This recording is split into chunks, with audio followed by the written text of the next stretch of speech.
Hey, it's Guy Raz here, and this is The Great Creators, where I have conversations with some of the most incredible performers, artists, and musicians of our time. On the show today, best-selling author Michael Lewis, the man behind Moneyball, The Blind Side, Liar's Poker, The Big Short, and his latest book, Going Infinite, about Sam Bankman-Fried. Michael's a master storyteller, and he has a new master class on this very subject. So today you will learn a lot about how he does it, like where he looks for ideas, and how he structures a story, how Michael gets past writer's block and procrastinating, and techniques you can use to learn how to become a better storyteller. So that's all coming up. I hope you enjoy my conversation with Michael Lewis. Michael, I mean, there's so many different ways we can kind of start this conversation, but I just want to start with the first one, which is how you kind of became a writer. And it's actually, I'm asking for the story because you kind of wanted to become a writer even before you became a writer. Like you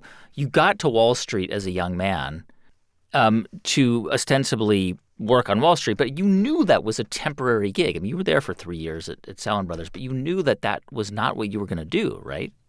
I thought that wasn't what I was going to do. So Right. I think my story is really unusual in that I didn't ever have any sense of myself as a writer when I was a kid. If you'd have asked me what I was going to be when I was 10 years old, it would have been either a basketball player or a baseball player. It would have been that kind of thing. And no teacher in my entire academic career ever whispered a word of praise about my ability to put words on the page. Not a one. I mean, I really did get C's in English in high school. And I thought of it as drudgerous. And I didn't like what they made me read. And I was a truculent student. And it wasn't till my senior year in college when I was forced to write a thesis to get out of college. And the thesis was effectively a book. It was that kind of length, 60,000 words or something like that, about a subject I cared quite a bit about. It was, it will seem abstruse to you, but it was Donatello, the Italian sculptor, Donatello's attitude towards classical sculptures. What he thought he was doing when he was creating the Renaissance. They didn't call themselves the Renaissance. So what was he thinking he was doing when he was seeing these old sculptures they were digging out of the ground and he was imitating them? So I got so interested in it and in the writing of it that I felt the time went away. I just loved it. And I thought at first maybe I want to be an art historian. And because that's what you studied. That was what I was studying, right? Yeah. And that's what the thesis was for. And the thesis was a great triumph. It got a great grade and it was praised and all that. But my advisor said, no, you're not going to be an art historian because you're never in the future. They're not going to be art historians. He said it's already a dying field, and if there were going to be one, it wouldn't be you because the kind of people who become art historians aren't like you. It was kind of he was really being sweet with me, but he was explaining that was not the right path. And then I instantly had the thought, well, what's the other thing here? The thing is the writing. Maybe I want to be a writer. And this was in the middle of my thesis defense. I said to him, he was saying how great he thought the thinking was and like it was original and all the rest. And he wasn't a person who gave praise easily. But I really wanted him to say something about the writing. And I said, eventually I said, what did you think about the writing? And he said, he had a pipe. He had a pipe and a tweed jacket, just which you would think a Princeton professor would look like. He pulled his pipe out and he said, put it this way, never try to make a living at it. And so it was crackpot that I got out of college thinking, that I'm going to be a writer, without having any idea how to do it, without having written for a school newspaper, nothing, and just started submitting willy-nilly magazine pieces to magazines and hoping someone would take one, without having any idea what I was doing. But feeling the whole time like I was doing something I should be doing. Like when I sat down and I wrote what I wanted to write as opposed to what the teacher had assigned, something came over me. And there was no question. Time went away. And so I just kept doing it without any encouragement. And by the time I get to Wall Street, I'd been doing it for, at that point, 3 years. And I'd started to get stuff in print and was starting to be really encouraged by editors. So I had a sense when I got to Wall Street that, this is a temporary gig.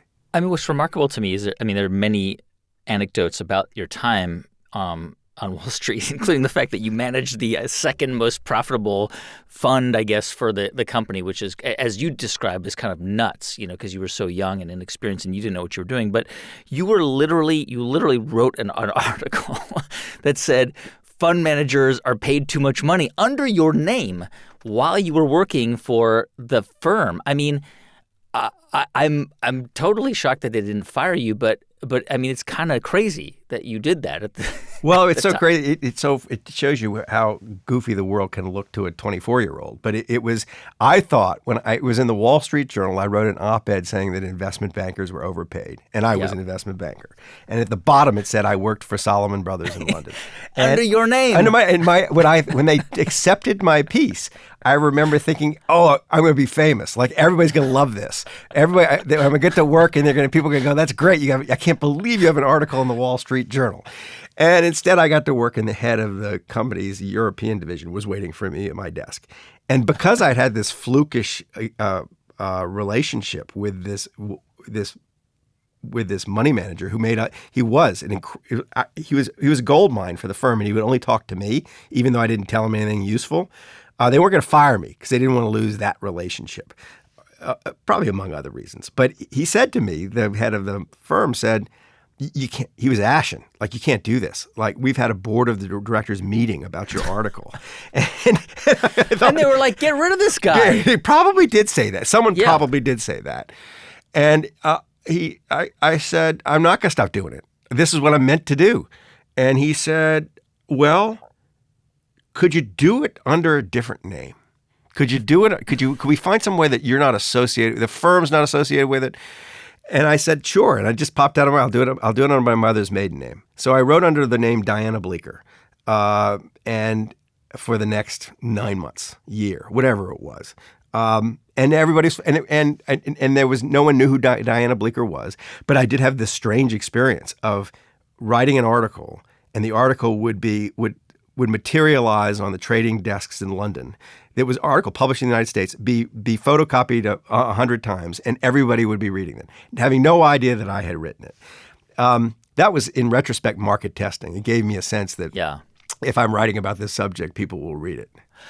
I'm curious about how, you've written over 20 books, so over time, you would begin to establish a style and a voice. But when you started out, right, how did you start to chisel away to write in such a way that would become you? In other words, I remember, like, when I started writing my first writing jobs for the Washington City paper in the late 90s, I was just writing in a snarky way because that's just what a lot of young writers do. You just write as a snarky person, and I'm kind of embarrassed to read some of that stuff because it's kind of, some of it's mean, I don't see that in your early writing. Maybe there was some of that, but how did you start to, I don't know, craft a voice?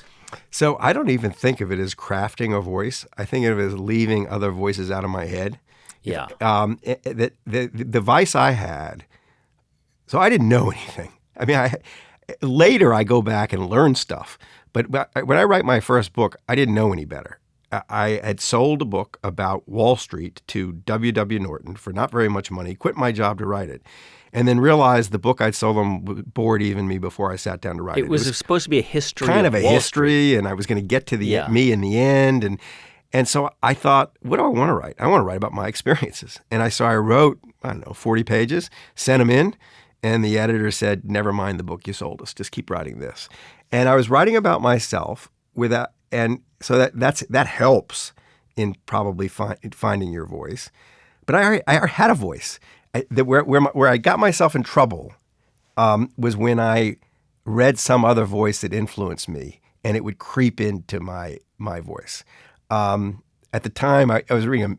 I remember being enthralled by George Orwell's essays and Tom Wolfe and Mark Twain and Rebecca West. I had all these people I was reading when I was writing, and I realized at some point I can't read them before I sit down to write.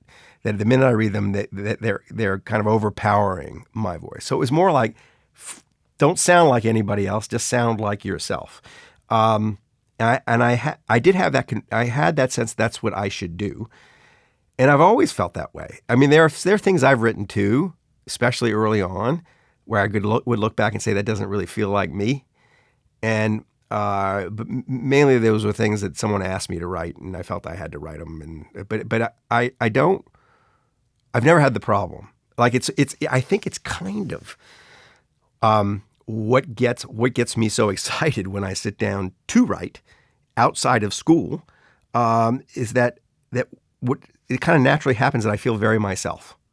I don't think about anything but getting what's in me out of me, and so it just is kind of naturally on the page. I tell you a story about voice, though. I think that if you get too self-conscious about it, it can really screw you up. Yeah. Hunter S. Thompson.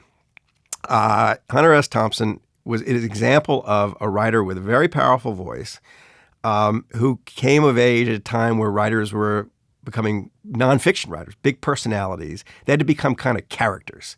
And, Tom Wolfe had his white suit, and Norman Mailer stabbed his wife. And, they all did things. They were all kind of personalities. George Plimpton played quarterback for the Detroit Lions. Yeah. All right. So I went and visited Hunter Thompson in his later years in Woody Creek, Colorado. Yeah. And he was paralyzed. He was hardly doing anything at that point. I mean, literally paralyzed. Yeah. And he sat at a desk, and on the walls around him were quotations of himself, the gonzo things that he had said that had gotten attention to remind him of what his voice should be. And I thought, I never want to be in this situation. I mean, I loved him, but I don't want to have to be kind of imitating myself because I've created a kind of character out of myself. It's just like, so it's not self-conscious. It's just like who you are. And somehow when I sit down in front of a blank screen or a blank piece of paper, it very naturally comes out of me.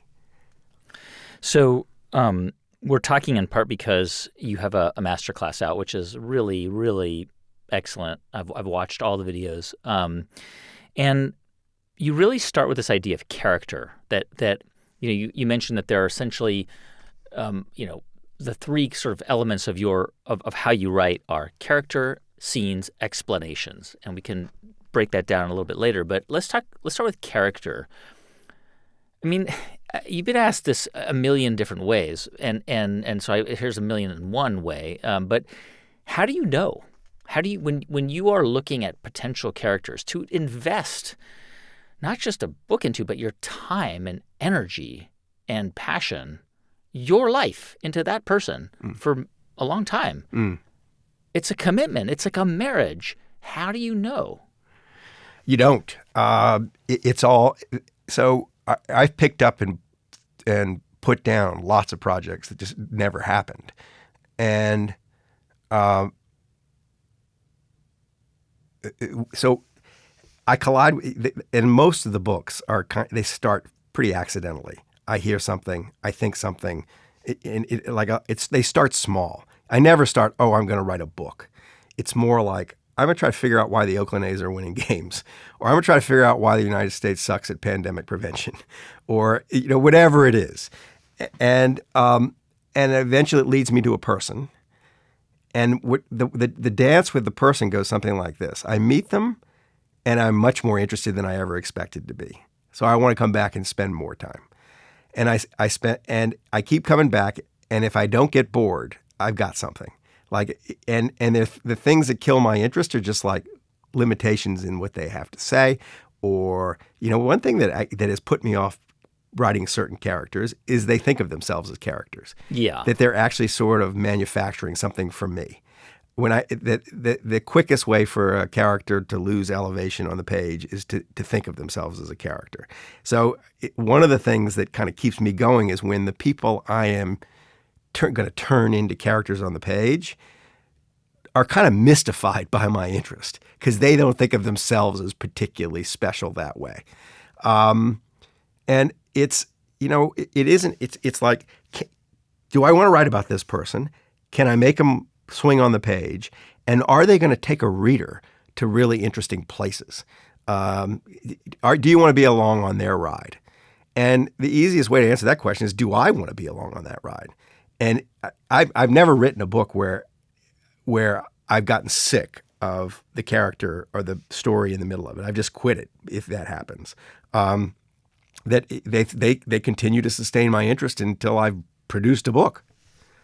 So for every, I mean, you've so many iconic characters. I mean, Billy Bean in Moneyball and Leanne Tui and Michael Oher and Blindside and Michael Burry and Mark Baum in The Big Short and Charity Dean.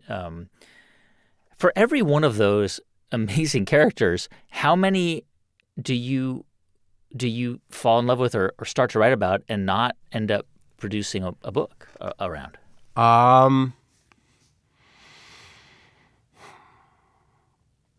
It's funny. I don't think of myself in the first place as I do fall in love with stories. I don't really fall in love with the characters. But you have to some extent. I know. I have to fall.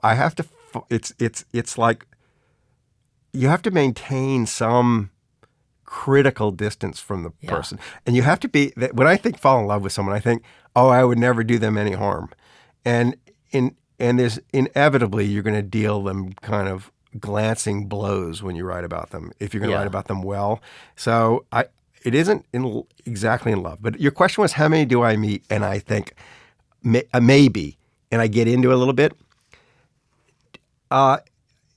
It happens. What happens more often is, I'm surfing the world for stories all the time. I mean, every moment of my existence, I'm walking around, meeting people, and I'm not thinking, oh, I'm looking for a book. It's more that I listen, and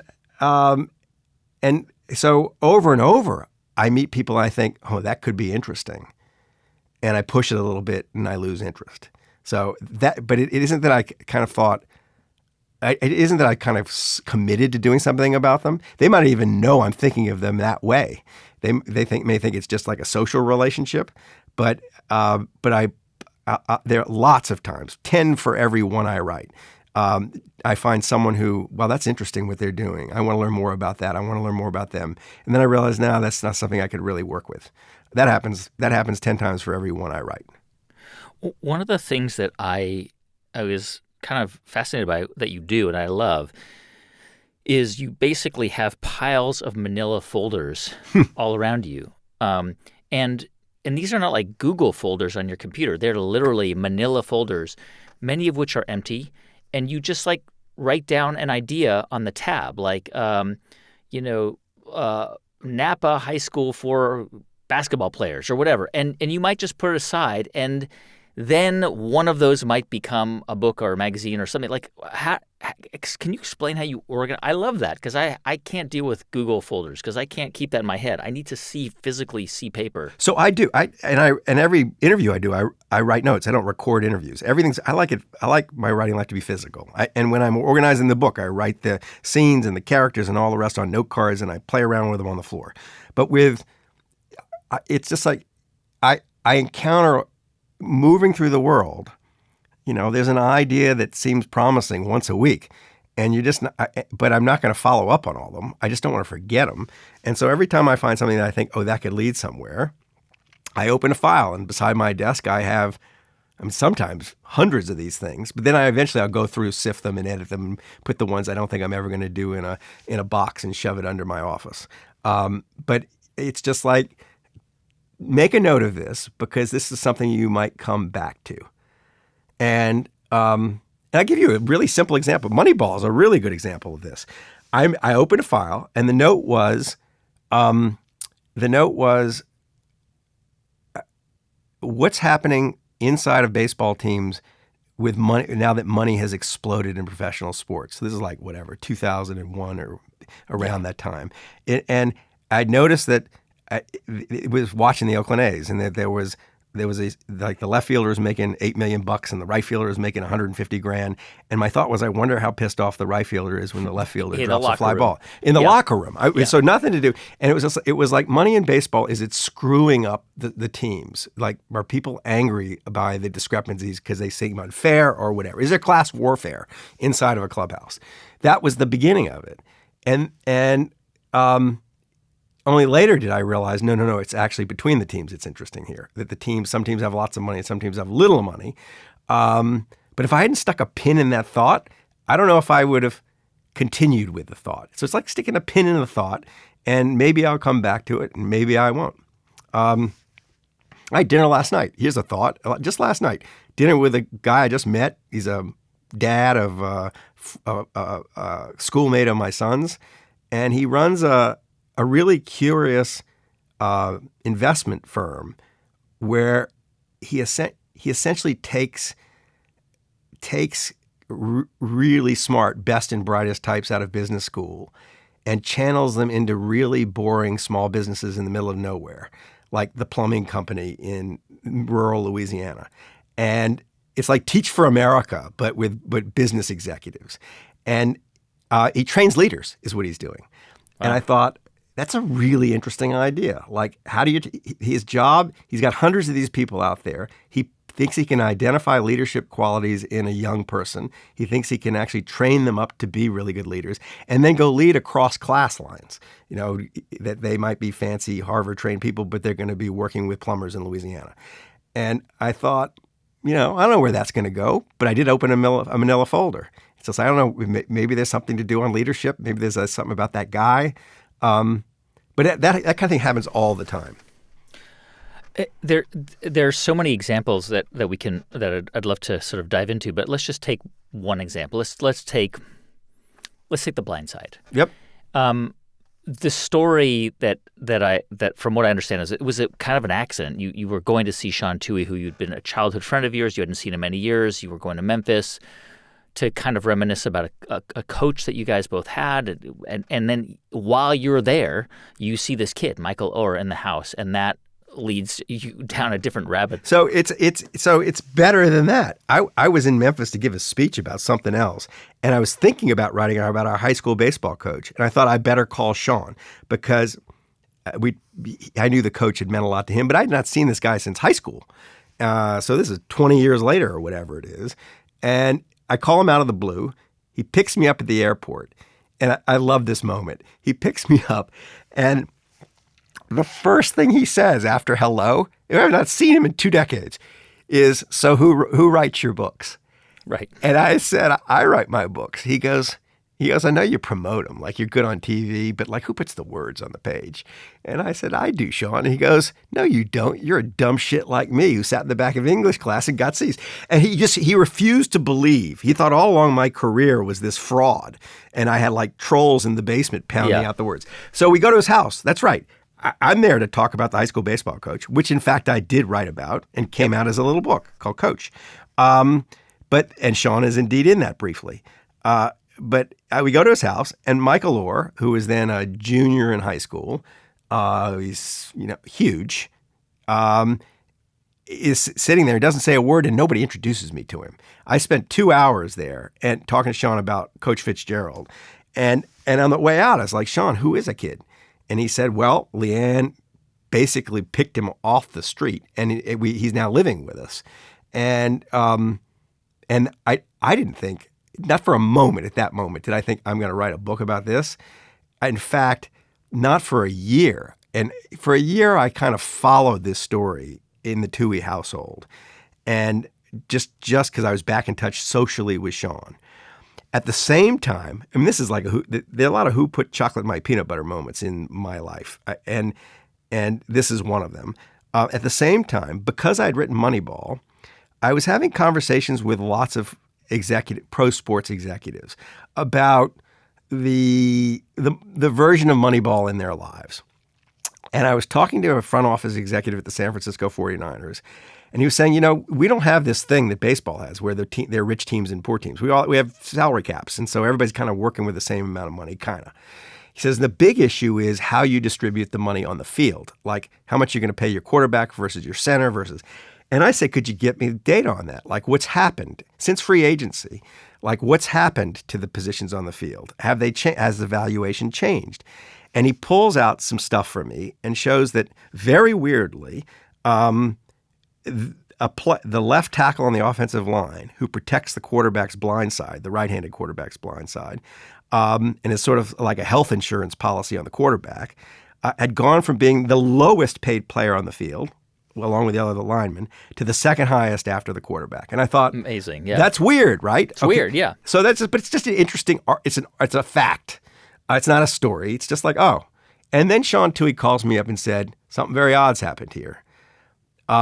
Nick Saban, who was then, I think, the football coach of LSU, had come through the high school and seen Michael Orr playing basketball and said that is a future NFL left tackle. And explained all the reasons he had these particular abilities and the shape, the size, the ability to move, all that. And so it was, and Michael Orr's value in the world was changing very fast. He'd been basically homeless when the Tooheys met him, to all of a sudden he's like one of the most valuable, prized athletes in America, and everybody wants him. And I started to think, well, maybe there's a story here about the forces in the world that affect the value of this one person. Yeah. And one of the forces is football strategy, and what happened in football strategy caused the value of this position to change, and what Michael Orr could do. But one of the forces is having a family around you. So that's that. But even so, my wife Tabitha. Mm-hmm. There's a dinner where Sean Toohey was out here in California. He was the announcer for the Memphis Grizzlies. He did it just for fun. He was a rich businessman, and he was a famous basketball player. So he was out for the Warriors-Grizzlies game, and he came over to dinner. We went out to dinner, and he was telling Tabitha stories about Michael, about things that had happened between their family and him. And Tabitha and I got in the car after that dinner, and she looked at me. She said, "Why are you writing about anything but this?" And I said, I can't write a book about someone I knew in high school. It just seems something off about it. And she said, nope, you should write that book. And at that moment, I thought, she's right. That it was such an emotional story, an interesting story, that I thought, I got to do it. But that's how it happens with me. I don't think, I want to write a book about X. It's just an accumulation of stuff happens, and all of a sudden I realize, kind of got to write a book about X. Yeah. And when you started that process, right? So you decide, okay, I'm gonna write about this. How do you know when to stop your reporting and your information gathering? Because you can go down an infinite number of rabbit holes, right? Like, of course, you've got to talk to Michael, but then he's going to end up at Ole Miss, which is a really important part of the story, and then he becomes a professional, which is not in the book, but still, it really does enhance the whole story around him. How do you know when it's time to sit down and write? Like, I mean, do you give yourself a time limit, or do you just intuitively know? So I don't give myself a time limit.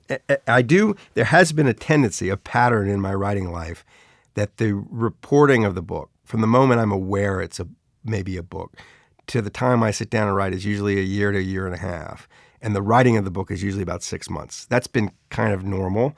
But there've been some pretty dramatic departures from that. The Undoing Project, a book I wrote about two Israeli psychologists, Amos Tversky and Danny Kahneman, it was 8 years of reporting before I decided to write the book. And I wrote other books in the middle of it all. I picked it up and put it down, picked it up and put it down so many times.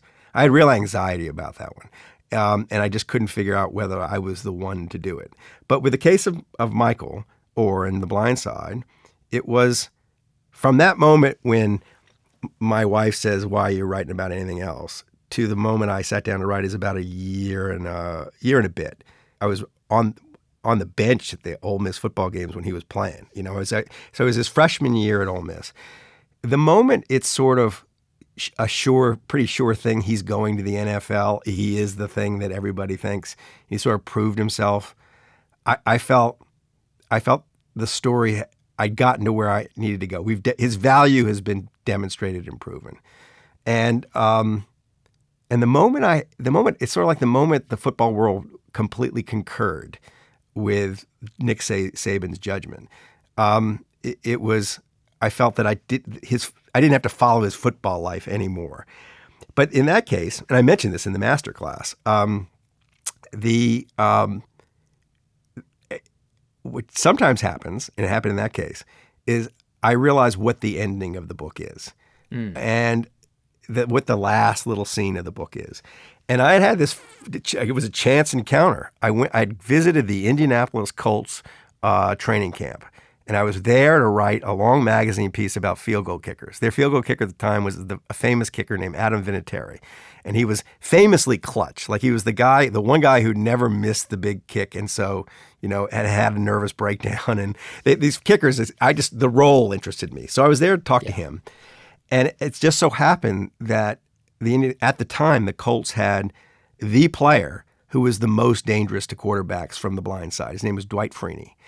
And he was walking out of the locker room, and I was walking in, and I saw him, and I said, "Well, can I just talk to you for a minute?"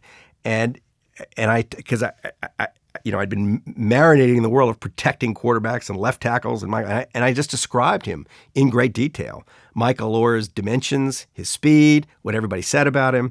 And Dwight Freeney looked at me. You could see the expression change on his face, like, what's this guy talking about too? I know who this character is. This left tackle is. I know exactly who he is, and he's who I'm going to have to beat 4 years from now. And he looked dead serious. He said, "You just tell Mike Allora I'll be waiting for him." And I thought I've arrived. He's taking him seriously. I need to go no further here. But it just that's what happens. Is I kind of see the story feels like it's got a natural conclusion. You're right. It's the real world. The stories keep going, sometimes in all kinds of weird ways that don't bear much resemblance to how they went. And The Blind Side being an example. But the slice of the world I've taken on.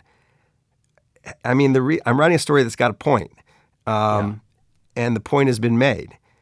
There's really no reason to go further. I mean, there could have been so much temptation to wait until like he's drafted at the NFL draft or his first game for Baltimore. Similarly with Sam Bankman-Fried. I mean, you could have concluded it with his conviction or in jail, but you make decisions which work out obviously very well. Yeah. And I wonder how you resist the temptation to just keep going or keep waiting, or because sometimes in the process of gathering information as a reporter, I've dealt with this myself. It's you always think, well, I could just get a little bit more and a little bit more and a little bit more. Well, in the case of Sam Bankman-Fried, once it's clear he's done and his empire has collapsed, and we're in and FTX is like Ozymandias. I just thought that was the natural ending. Let's say in that it's an interesting case because you're right. I published the book on the day of his trial starts last October. I could have waited to the trial. I could have waited till his sentencing. I could have waited till he was in jail for a couple of years. The problem is each one of those is a separate story. Sam Bankman-Fried in jail might be a book. It's already getting very, very interesting. But it's a separate story. The story was about the rise and fall of this peculiar kid. And once the fall was complete, the story was done.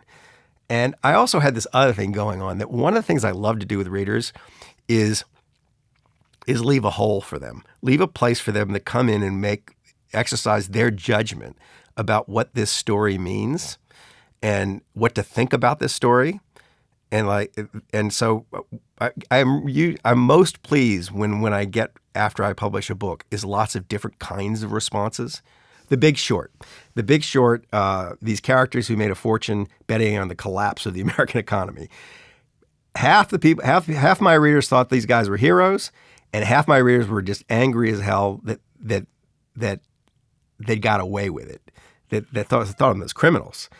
They weren't criminals, but people, there were a real range of response to those characters. I love that. That's for the reader to decide. You tell the story and leave the hole for the reader to walk in and exercise some discretion. I thought that the reader was going to have a much greater capacity to do that before the trial happened, and that you tell them the story, tell them what happened, and before society renders its verdict, the reader can render a verdict.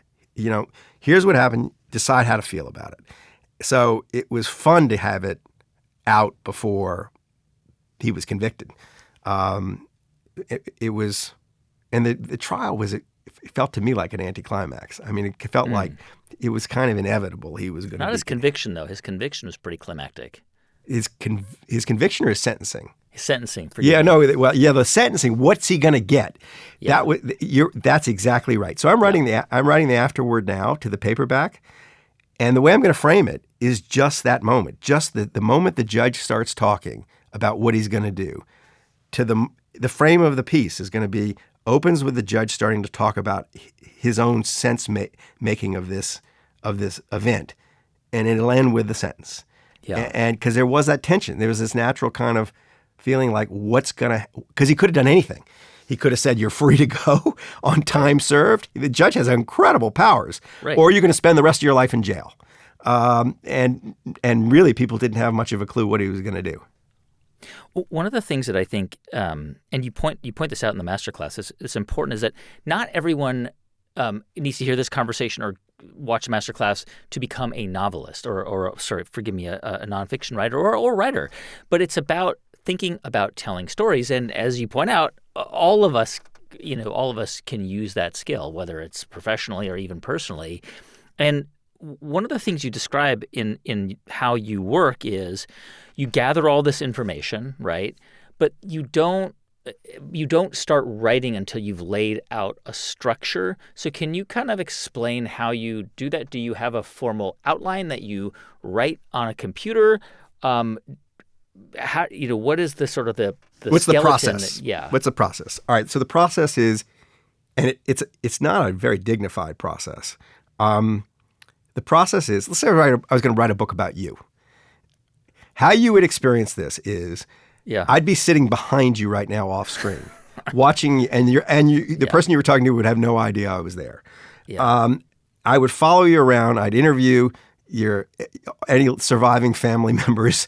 I would interview your friends. I would watch you, and I'd be around so much that you'd basically get whatever sort of artifice there was there in anything that was artificial in the way you were presenting yourself to me. You get tired of it and you just be yourself after a while, because I'm just going to be around. There's no point in faking it. Yeah. And you start to kind of forget I was there to write a book. And while I'm doing that, I am just coming home after our days together, and I'm writing down everything that happened. And it's just one big, massive, amorphous file. That file will get for me to in like Microsoft Word or in Google Microsoft Docs or Word. something? That's right. Okay. That file will get to be 200,000 words long. It will be, to give you and the books are only 100,000. And it's written like and you organize like a diary? Like a diary. It's like a diary. That's Yep. right. This day, and this is what I thought, and think about this, and here's an idea. Wow. The story might go, it turns out that Guy has a claustrophobia or some neurosis he's keeping to himself. Want to explore that? It's just like ideas and thoughts about the day, and I try to not interfere with. I try not to have a theory of the case too soon. I try not to impose, editorialize too much about what I'm seeing, because I don't want to blind myself. I don't have an opinion that blocks my ability to see what's under my nose. So I just watch for some months, and this document gets bigger and bigger and bigger, and then I start to see the shape of a story. I get conviction about the book doing this. And when I start to organize it, I think, it's really simple. What are the chapters? Like, what are the scenes? And I pull out note cards and I write ideas. There's some obvious scenes. It's a scene when Billy Beane is at the trade deadline, getting rid of some players and getting some other players and disrupting baseball as we know it, kind of thing. And I'm in the room watching it. So it's scenes, chapters, but I don't commit to how this thing is going to be structured. I'm thinking about what is it about? What's like the 3-sentence description of what this story is about? If it's about this, what needs to be in it? I'm thinking, one of the things I'm always thinking is, what's the end of the book? Like, where am I navigating to? Like, it's not just a book. I'm about to write 5,000 words about Sam Bankman-Fried's trial and sentencing. What's the end of that piece? The end of that piece is with the judge saying you're going to spend 300 months in jail. And you know that before you even Before I commit put the pen first, to paper. yes, got to, because it's going to affect how you start it. And it's so some of it's by feel, some of it is some logical. Am I telling this? Am I going to tell this story chronologically? If I have more than The Big Short, I have three main characters. It's almost like playing a bridge hand. How am I going to play these cards? Who comes first? How do they inform each other? How are they going to come together? So it's, but the big thing is I start with a huge amount of material that I've not really structured or organized, and that's sort of like the marble you're going to carve from. Yeah. I mean, no, I'm sorry to interrupt. It's a great analogy because you mentioned Donatello, and now I'm thinking about that giant, piece of marble that you got to carve. 200,000 words is just amorphous blob of just ideas. And interviews and stuff. It just sounds overwhelming. So are you continuously just reading it and catching up on it to remind yourself what is in there as you're kind of pulling things out and putting them on note cards? I'm paging through it from time to time, but I tend to, when I've written it down, I tend to remember it. So it's all in there. It's all kind of in there. It's although, in the case of the Undoing Project, work that I'd done 7 years earlier, I did have to go back and reread it and think about it. So yes, I suppose I'm refreshing my memory. What does happen is I've gone through this thing so often by the time I sit down to write that, for example, I can write the quotes from memory. And when I go back and look at what that person actually said, most of the time I've got it almost word for word right. That that in some way I've memorized the story before I write it. That's how it feels. But I think I can't stress enough the importance, to me anyway, of withholding judgment, of not thinking, oh, this is my angle, or this is the argument I can use this material to make. I'm not thinking anything like that. I'm just trying to describe what happened, describe the person, all in the context of, oh, this story has some meaning. I'm kind of have some idea of what that meaning is. Michael, I know you wrote a book maybe 20 years ago or maybe 15 years ago about the first years of child-rearing in your case. Do you keep a personal journal as well? Is that part of your discipline? I wish I could say I did. That was nothing but the personal journal of the first year of fatherhood of each of our three children. And it was it started because after Quinn, our eldest, was born, I found myself I couldn't find anything that anybody had written about fatherhood that corresponded to my feelings about fatherhood. The first few weeks, and I was saying things that were sacrilegious about it to my wife, and she thought they were kind of funny. But I don't really. Am I supposed to like this thing? I feel no attachment. I know that in theory that was supposed to be the most moving experience. Totally insane. It's just like, and the truth is, my experience of fatherhood is that you come to love a creature by taking care of it, and I had done none of the caretaking, so I had none of the love, and it just seemed like a huge inconvenience to my personal style, and so I would say things, make observations from this detached, unemotional place. And Tabitha said, it's funny stuff. It's also stuff that would get you a lot of trouble if you said it. But maybe you ought to write it down. And I started writing it down, and I mentioned to my friend Jacob Weisberg, who was then the editor of Slate, that I was doing that. And he said, you could publish a journal about fatherhood, and as it's going. And so I just started to publish my diary in Slate, and it generated amusement and outrage and lots of other things. And Tabitha took the view that better you get it off your chest. I'm kind of a natural diarist in that I probably should sit down and do these things because I think about my life in stories, and I could get the stories at the end of each day. I don't have the discipline to do it. I just don't. So I did in that case, but I don't generally. One of the things that you talk about, and I think this is critical, is that a very some kind of simple rule of thumb just for living and for creating is just to be curious, just to be open to ideas, and that generally generates other ideas. But I wonder whether there can be a limit to that curiosity, because I have to imagine that you get pitched all the time, like even a dinner party invitation or, hey, like come meet our friends. Like I have to imagine that a part of you has to constantly feel a little suspicious that they really want to introduce you to somebody who kind of wants to be written about, who kind of wants to be your next character. It's like Walter Isaacson probably gets offered money all the time by people who want to be the next, Ben Franklin bio or Steve Jobs bio. And I have to imagine that a version of that you live with too. Yes. No, that happens all the time. People are often telling me what my next book should be about. You got this guy. You got to meet him. Be it's your next Michael. You got to meet him. Yeah, it's your next book. That has happened 1,000 times, more than 1,000 times. And people presenting themselves, people presenting their friends. You got to meet me. You got to meet me. Yeah. Now, you got to meet me is not an appealing pitch, because already we're back to the problem that the person thinks of themselves in a certain way, and often they don't know themselves. They have a story they're telling themselves about themselves, and you meet them and you realize there's a story there, but it's not the story they want told. But it's more promising when someone says, "Hey, I know this person," and you're going to be blown away. That's more promising. That has led places, but mostly no. Mostly what people think of as a book, to me, isn't a book. You know, it's either something that's zany or very common is, I got ripped off by Wells Fargo and you need to write a book about it.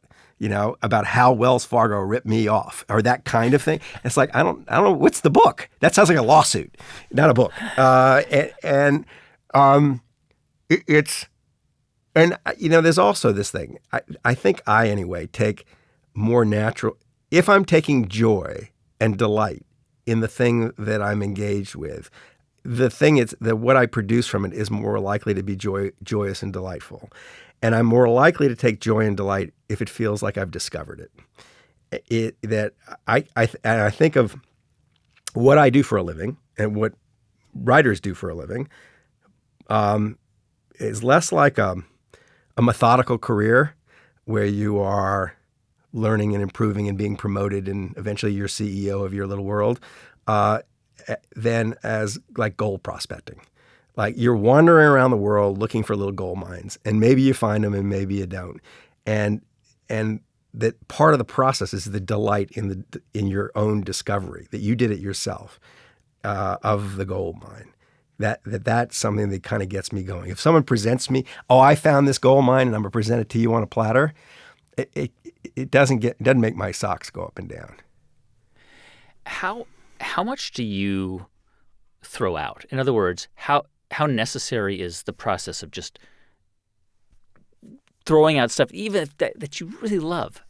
Yeah, it's really important. In fact, I kind of know that I've got a story on track if I have to throw stuff out that I know is great, because I know that means it's telling me that I know what needs to be in the story and what doesn't.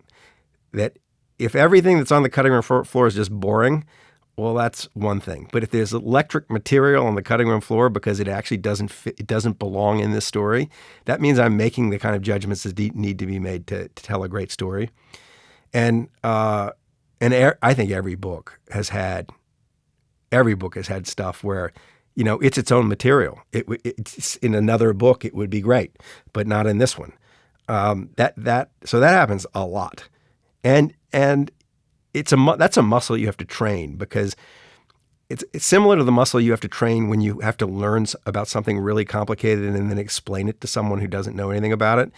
It's so tempting to just show your work. It's so tempting to cease to be a writer and become a high school math student, where you have to show how you solve the problem, not just solve the problem. And because you did all that work, you found all this stuff. You want to brag about it. You want to show off. the muscle is resisting that impulse. The muscle is, no, actually, that is not in the service of the story for you to go on and on about how much you know. You need to tell the reader exactly as much as the reader needs to know.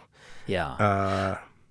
It reminds me of, I'm going to paraphrase, but Mary Karr in her book, The Art of Memoir, writes about details, like how important details are, right? And I saw you describe how you recreate scenes, because obviously many of the scenes that you're describing, you were not there. They happened a year or months or years earlier. Like, I mean, even with the book about Kahneman and Tversky was dead. Yes. I mean, he wasn't alive. You couldn't interview him, I'm assuming. And so when you are gathering the information, how much do you really, I mean, how much time do you focus on, like, the crackling paint on the wall, or the cold, hard stone floor, or the bitter coffee that, he's drinking? Like, how important is that to building that scene? Well, very important, but there are two kinds of scenes. There's scenes where I'm present, and there's scenes where I have to go recreate them. And the detail is important enough that that I often I'll go to the places where they happened. For example, I mean, the opening of Moneyball is set on a high school baseball field outside of San Diego, where Billy Beane, general manager, he was a kid, and he was being put through through the paces by a bunch of scouts, and they did all this stuff with him. And I knew I wanted to recreate that scene, so I flew down to San Diego and went to the baseball field, and I got on the phone with Billy Beane. I said, "Walk me through it." And he'd say, "Oh, is that building still there?" "Yes, the building's still there." And so I do that kind of thing all the time, where I try to kind of reimagine the thing. And it really helps to go to the place, interview as many people. Having as many eyes on the scene is also really, because everybody sees different things. So yes, the detail is important. Not just any detail. It's sort of like the detail that's important is important. How do you, I mean, one of the things that you mentioned is writer's block, that the sort of the antidote to writer's block is creating a structure and an outline, or whatever that is, before you start to write. Does that work every time for you? I mean, are you able to really, in a disciplined way, write every day? No. Oh, no. I've just gone a period of 4 months without writing anything, really. I've just started writing again. I don't find it very hard to start Was writing. that writer's block that you just went through? No, it's just like I didn't have anything I really needed to do. And so I think it's really good to take some time off and let the tank refill. I make a distinction between procrastination and writer's block. So I procrastinate. Like, the cleanest my office is right before I have to write something. That because I've spent 4 days cleaning my office instead of writing the thing. That I'll do everything except write before I write. So my life is as organized as it's ever been before the moment before I start writing a book. But the minute I'm in it, I tend to be just in it, and everything gets neglected. The writer's block, this idea that, I mean, some writers obviously have been paralyzed and not been able to put words on paper. I think that it feels like a kind of fear to me, and my solution to that has just been not to acknowledge the fear. It's just to say, you got to do it. You have no choice today but to sit down and write 1,000 words, and they can be horrible, but you have to write the words.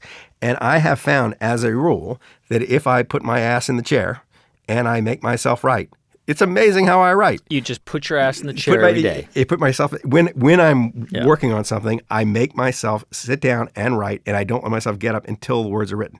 And a funny thing happens. You start off very haltingly. You start off very reluctantly. You feel unsure of yourself, but then it gets better and better and better.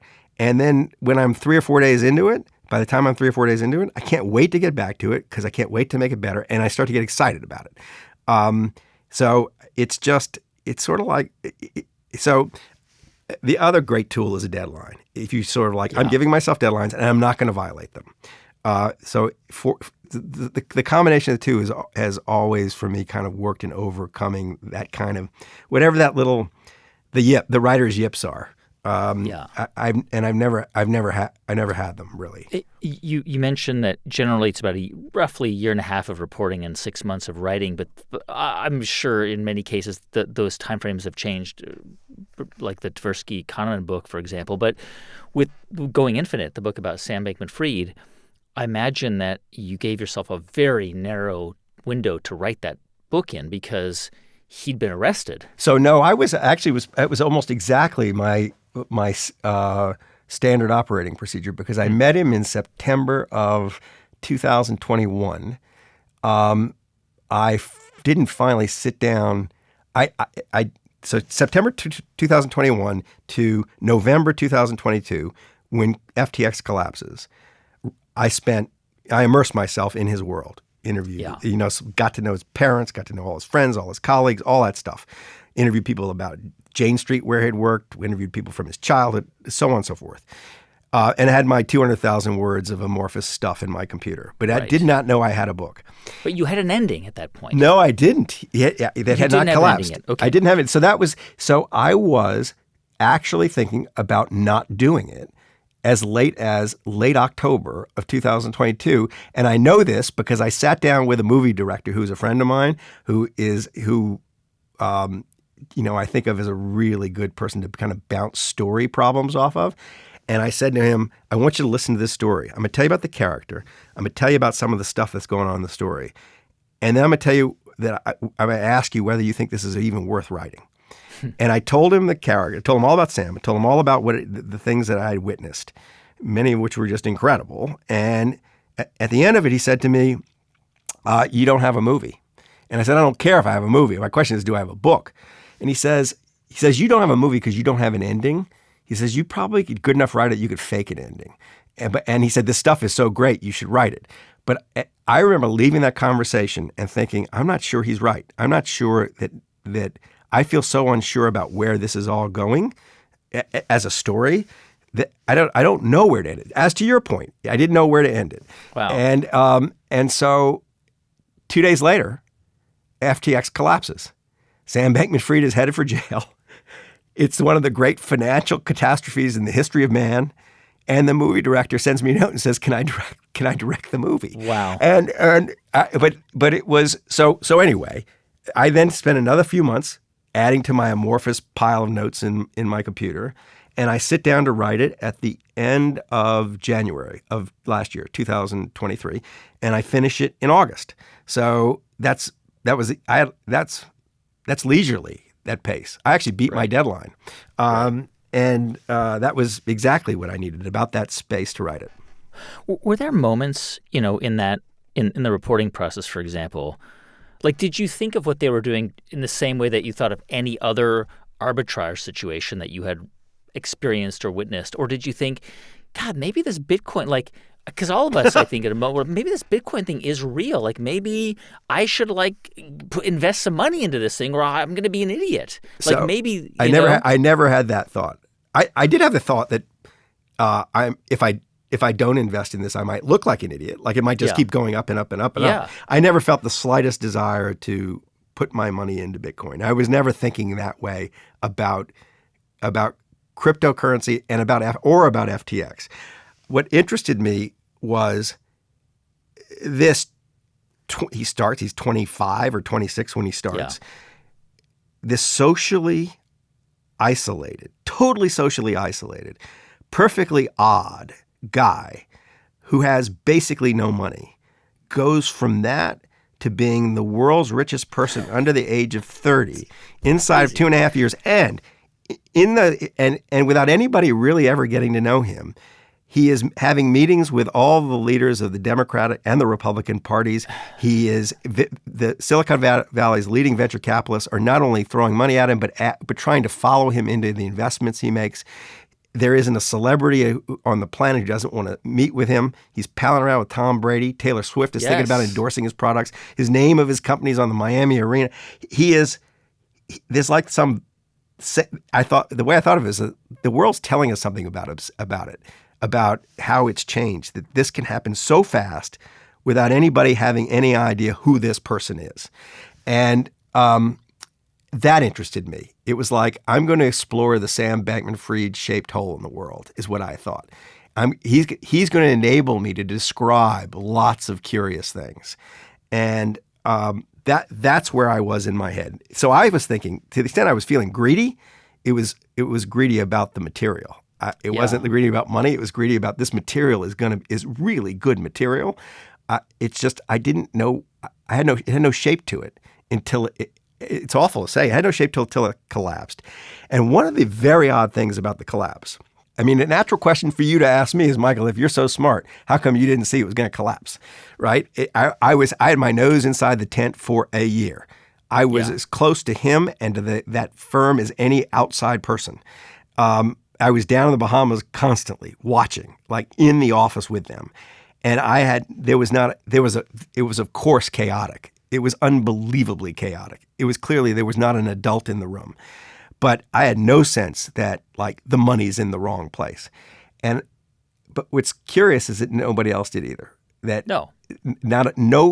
were plenty of people who said, well, if it's a crypto business, it must be criminal, because that was just not a bad heuristic. But nobody said, not even their worst enemy said, oh, the $13 billion of customer deposits that's supposed to be in cold storage on the FTX exchange is actually in Sam Bankman-Fried's private hedge fund. Not a person said that, because it was so preposterous. And people accused them of everything, but not that. And but I had it's a funny thing. It's sort of like the logic of story prevented me from writing a story. I couldn't see where the story was going to go, but it wasn't because I thought, oh, this thing is going to fall apart. It was that the story didn't have the shape of a story until it fell apart. But I mean, you spent a little over a year going back and forth from the Bay Area to the Bahamas. And I was commuting. And even a year in, you were thinking of just tossing all that aside. I've done that before. I did that with the sequel to Moneyball. Right, Underdogs, right? Yep. I spent more time than that. I spent 2 years roaming all over the minor leagues thinking I was going to... How did you break that to the characters? It was kind of painful because characters were all kids. They were all in their early 20s and they'd spent all this time with me. I think some of them didn't care. Most of them probably didn't care one way or the other whether I was going to write a book. But there were a couple who had gotten quite invested. And I just told them I just don't know how to do it. Or put it this way, that the truth was that it had lost its purpose.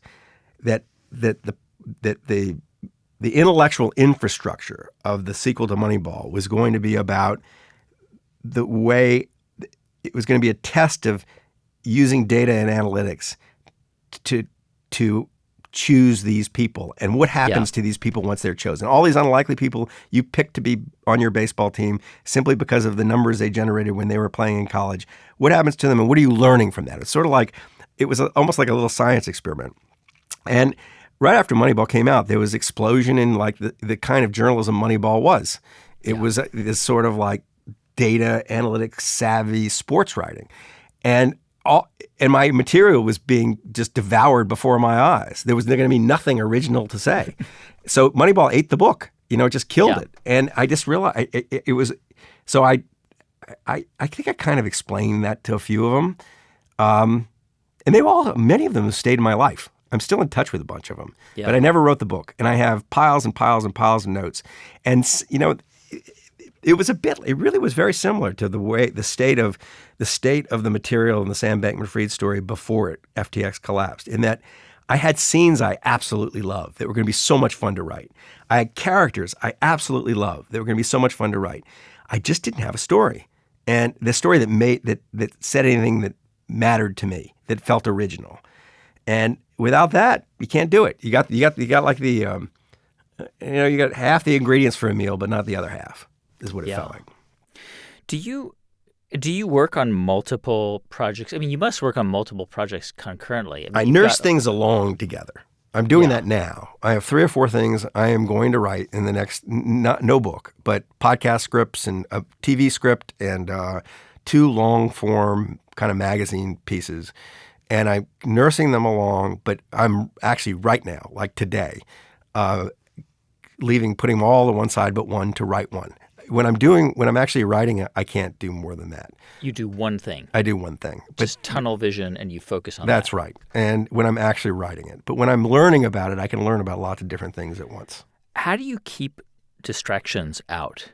So the moment I focus, which is different from the moment I procrastinate, but the moment I focus, I put on a pair of headphones and I play the same soundtrack of 20 songs over and over and over again. I turn off my phone. I'm in an office that faces a wall. I like this whole notion, the Hollywood notion that the writer likes to be on top of a mountain looking out at a great view, or, I can't tell you how many times, like, I've been in nice hotel rooms where I've had to write something, and I have a view of the ocean on one side, and the desk is overlooking the ocean, and I haul the desk around and put it against the wall facing the other way. It's just that I have to have like a blank wall in front of me, no headphones on me, which the purpose of the music is to eliminate the possibility of interruption. Like, I won't hear anything else. And then I'm gone. Then I'm in. Once I'm in, it's like I'm a miner. I'm going into the mine. Once I'm in the mine, I'm fine. Getting myself into the mine sometimes is a little bumpy. And you talk a little bit about this in the masterclass. One of the things that you haven't yet written about is grief, and you lost a child, your daughter Dixie, and you've said, and I'm curious to hear more about this, that there is something you think you'll be able to write one day. Like, inside of you, you know that you have something to write. You just don't know what to say yet. It's a bit like I don't know what the end of the story is. Yeah. And so Dixie died in a car accident 3 years ago on May the 21st. And I had a sense pretty quickly after that this had to be a wholly original experience, which is odd to say because it's the human experience. Everybody at some point is going to experience grief. Everybody's going to lose someone they love. So it seems like, this will be the natural place where we'll share wisdom with each other about how we do this. Right. And I came to almost the opposite conclusion, that partly to honor her, partly how I'm wired, that I was going to have to figure out how to navigate my feelings about this all by myself. That I got no solace from other people's books, no solace from other people's experience. I didn't have any interest in therapy. It was just none of it. I just thought, I'm going to have to, I've got to get through a jungle, and I've got a machete, and I've got to figure out the best path through this jungle, and I've got to do it all by myself. And that is that's the only thing that's going to keep me sane is sort of paying close attention to my own thoughts and feelings about this. And I have. And I think I've been right about this. I think that not leaning into accept received ideas about how you're supposed to behave, just letting it happen and then responding to it the way an improv comedian would respond to someone opposite them on stage. Life throws you this. It throws you the event itself. It throws you the loss of Dixie, but then it throws you over and over again you're colliding over and over with memories of her, with places I was with her, with photos on my phone. It's I can't get away from it. It's sort of how you respond to those things is keeping yourself improvisational about it, not falling back on some cookie cutter explanation or advice about how to do it. And at the same time, I felt very, very lucky that I didn't experience what I was told I would experience, like anger and or guilt or any of the toxic emotions. I had a sense right away that what I'm feeling is a loss, and what I've lost is love. And the natural way to respond to that is with love, is to find love, create love, and so in any case, I have a file. It's not a file anymore. It's a whole drawer of thoughts, feelings, ideas on the subject. However, as you probably are already detecting, there's a kind of contradiction in the idea of me writing a book about grief. I don't think books about grief are much use. So I think that everybody needs to find their own way through it. I do think there's maybe a work of art about grief and that the natural form it took, and I had this thought not long after she died, that the natural form this takes is a one-man show. It's actually getting on stage and performing, showing rather than telling, performing the experience. And I started to lay that out.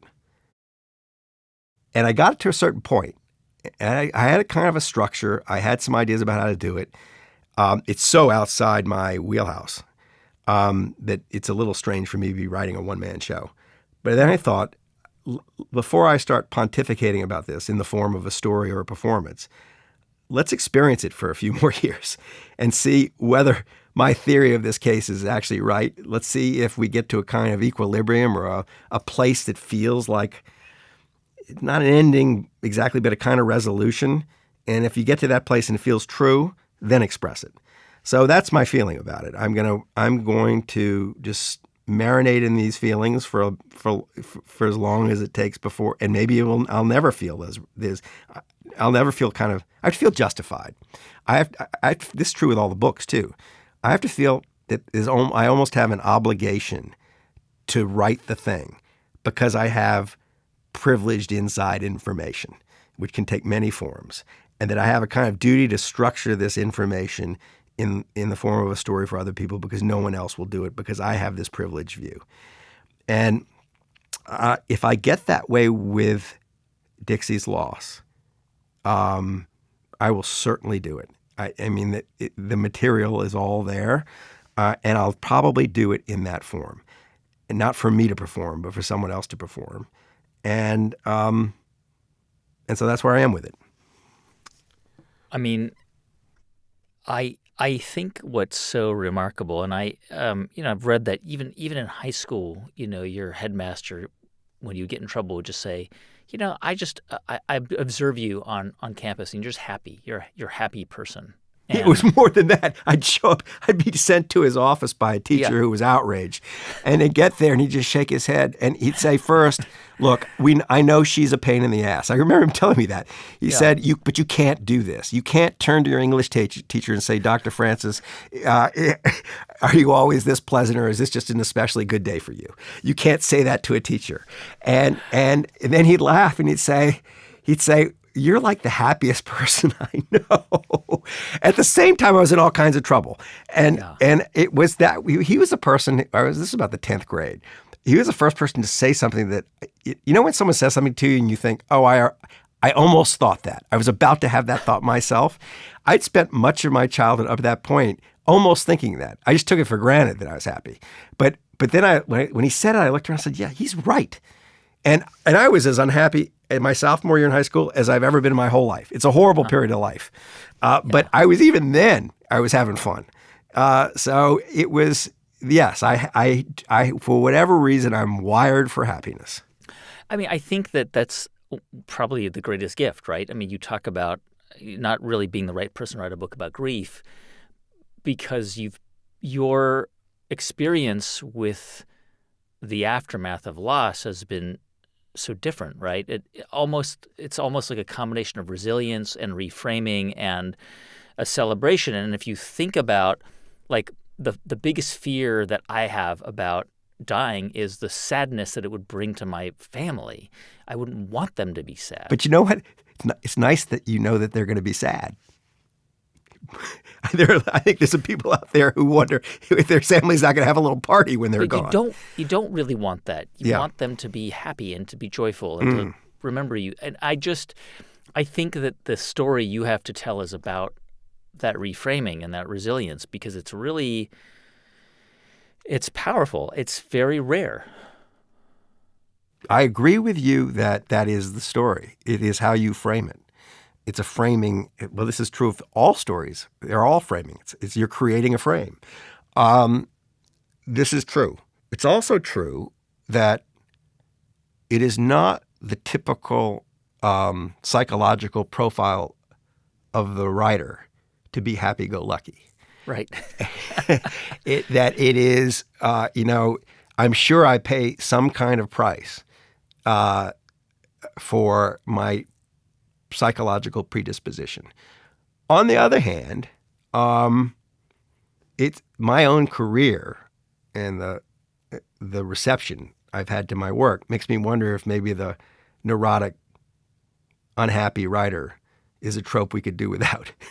But it does. In any case, I'm sort of insisting on trying to find a different frame for the loss of this child who I just loved more than I loved anything on earth, and I feel like I'm creating it. It does feel that way. But I'm still not confident enough that the frame holds up, that it's solid and will hold together. I'm not confident enough to go and brag about it. Telling the story the way I would tell a story, it would come across as a form of triumph, and I want to wait before I do that. I might do that, but I want to wait because I'm not so sure I've won. That's a book that I look forward to reading. Michael Lewis, thanks so much. Guy, it's been a pleasure. Hey, thanks for watching my conversation with bestselling author Michael Lewis. His masterclass on how to tell a great story is now available. If you want to see more conversations like this one, please click the subscribe button. You can also find The Great Creators wherever you listen to podcasts, Spotify, Apple, you name it, we are there. And if you want to find out more about the show, check out our website, thegreatcreators.com. We'll be back next week with another conversation. Thanks for watching. I'll see you soon.